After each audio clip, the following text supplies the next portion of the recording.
نے ابھی تک ہمارا چینل سبسکرائب نہیں کیا تو ابھی سبسکرائب کریں اور بیل آئیکن کو کلک کر کے ہماری لیٹسٹ ویڈیوز کے بارے میں اپڈیٹ جانیں۔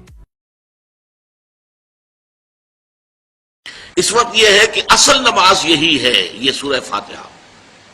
چنانچہ میں آپ کو حدیث سنا رہا ہوں جو صحیح بخاری میں بھی ہے، صحیح مسلم میں بھی ہے، جامع ترمذی میں بھی ہے، سنن ابی داؤد میں بھی ہے، سنن نسائی میں بھی ہے اور بہت سی کتابوں موجود ہے۔ اور یہ عن عبادہ بن صامت رضی اللہ تعالی عنہ، حضرت عبادہ بن صامت سے ہے مرفوعا کہ حضور نے فرمایا لا صلاۃ لمن لم یقرأ بفاتحۃ الکتاب، اس شخص کی کوئی نماز نہیں ہے جس نے کہ سورہ فاتحہ کی تلاوت نہیں کی۔ اب اس سے ہمارے ہاں ایک بڑا اختلاف پیدا ہوا، وہ نوٹ کر لیجئے۔ ایک رائے یہ ہے آپ اگر علیحدہ نماز پڑھ رہے ہیں تو ظاہر بات ہے کہ آپ کو ہر رکعت میں خود پڑھنی ہی پڑھنی ہے سورہ فاتحہ۔ جب باجماعت پڑھ رہے ہیں اب کیا شکل ہو؟ امام پڑھ رہا ہے سورہ فاتحہ تو کیا مقتدی کو بھی پڑھنی چاہیے؟ اس حدیث میں جو الفاظ کی شدت ہے اس کی بنا پر رجحان یہ ہوتا ہے کہ یقیناً اس صورت میں ہر شخص کو لا صلاۃ لمن لم یقرأ بفاتحۃ الکتاب، جس نے کہ فاتحہ کی تلاوت نہیں کی، قرأت نہیں کی، اس کی کوئی نماز ہی نہیں۔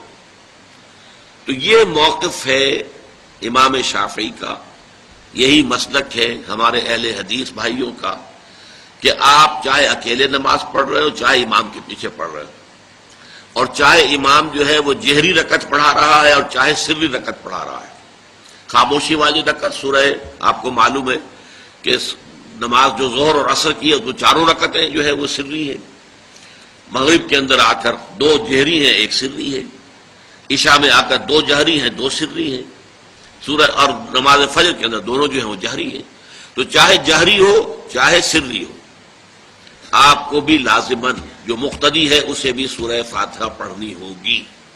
اب اس کے لیے انہوں نے یہ طریقہ جو ہے تلقین کیا ہے کہ امام تیزی سے نہ پڑھے، رک رک کر پڑھے الحمدللہ رب العالمین، اس کے بعد اتنا وقفہ دے دے کہ جو مقتدی ہے وہ بھی کہہ لے اپنے دل میں یا پڑھ لے الحمدللہ رب العالمین الرحمن الرحیم۔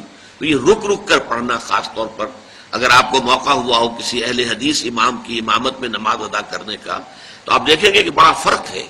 ہمارے جو حنفی امام الحمدللہ رب العالمین الرحمن الرحیم مالک یوم الدین ایاک نعبد و ایاک نستعین، چار آیتیں جو ہیں وہ بھی ایک ساتھ میں پڑھ جائیں گی، لیکن یہ کہ عام طور پر جو اہل حدیث حضرات ہیں وہ رک رک کر ٹھہر ٹھہر کر پڑھتے ہیں، ترتیل کے انداز میں پڑھتے ہیں۔ یا پھر دوسری شکل انہوں نے ایک اور کی ہے، یہ آپ سعودی عرب میں جب کبھی نماز پڑھیں گے اور آپ پڑھی ہو آپ نے تو وہاں آپ دیکھیں گے کہ امام جو ہے وہ سورہ فاتحہ پڑھنے کے بعد کوئی 1 منٹ جو ہے خاموش رہتا ہے تاکہ آپ اب جو مقتدی ہیں وہ اس وقفے میں وہ اب سورہ فاتحہ پڑھ لیں، پھر وہ قرات کرے گا، کوئی اور آیات اس نے شامل کرنی ہے تو بعد میں شروع کرے گا، درمیان میں وقفہ ہوگا۔ لیکن ایک مسلک یہ ہے، اور یہ مسلک جو ہے یہ در حقیقت قرآن مجید کی ایک آیت کے اوپر مبنی ہے۔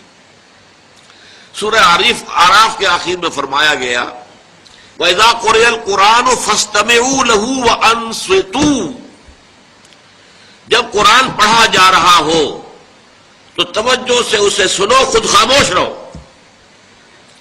اب یہ قرآن مجید کی آیت ہے، اس کے بنا پر ایک رائے یہ ہے کہ آپ امام کے پیچھے سورہ فاتحہ نہیں پڑھیں گے، پڑھا جا رہا ہے سنو اس کو، خود خاموش رہو۔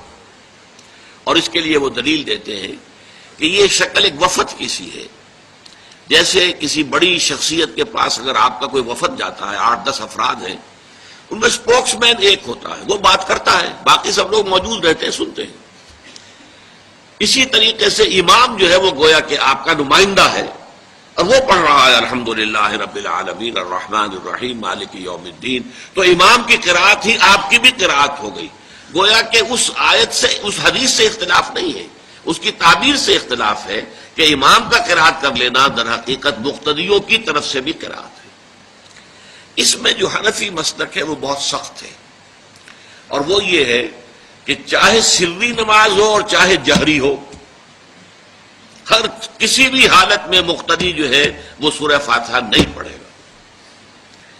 اب اس میں ذرا سا سوال پیدا ہوتا ہے کہ جہری رکعت میں تو اس آیت کا اطلاق ہو جائے گا کہ وَإِذَا قُرِئَ الْقُرْآنُ فَاسْتَمِعُوا لَهُ وَأَنصِتُوا، سری میں تو اس آیت کا اطلاق نہیں ہوتا.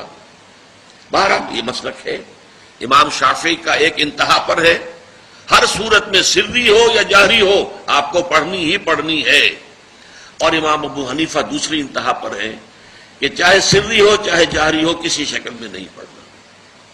امام مالک کا مسلک ہے درمیان میں، اور میں اس میں کوئی جھجک محسوس نہیں کرتا کہ میں آپ کے سامنے عرض کر دوں کہ میں اس پر عمل پیرا ہوں. وہ کیا ہے؟ جہری نماز میں خاموش رہو اور سنو. اس آیت کا اطلاق ہو جائے گا جب بلند آواز سے پڑھ رہا ہے امام تو پوری توجہ، فاستمعوا لہ، اپنی پوری توجہ کو اس کے سننے کے اوپر مرکوز کر دو اور خود خاموش رہو. سری رکعت میں البتہ جبکہ وہ بھی خاموشی سے پڑھ رہا ہے آپ بھی خاموشی سے پڑھ رہے ہیں. بہرحال ان چیزوں میں میں نے یہ سب کچھ بیان کیا ہے تو اس سے جو میرا مقصود ہے وہ یہ ہے کہ معلوم ہو جائے کہ اس میں کوئی بڑی بنیادی بات نہیں ہے. نہ یہ کہ جو حنفی ہیں وہ اس حدیث کا انکار کرتے ہوں کہ لا صلاۃ لمن لم یقرأ بفاتحۃ الکتاب، کیسے وہ انکار کریں گے؟ اور نہ ہی کوئی جو حنبلی ہے یا اہل حدیث ہے وہ قرآن کی اس آیت کا اختلاف سے جو ہے وہ اختلاف کر سکتا ہے کہ اذا قرئ القرآن فاستمعوا لہ وانصتوا. لیکن یہ کہ اس کے پھر اس سے جو احکام کا استنباط ہے اس میں اختلاف ہو جاتا ہے، تو اس کو نہیں سمجھنا چاہیے کہ یہ کوئی بہت بڑی اہمیت والی بات ہے.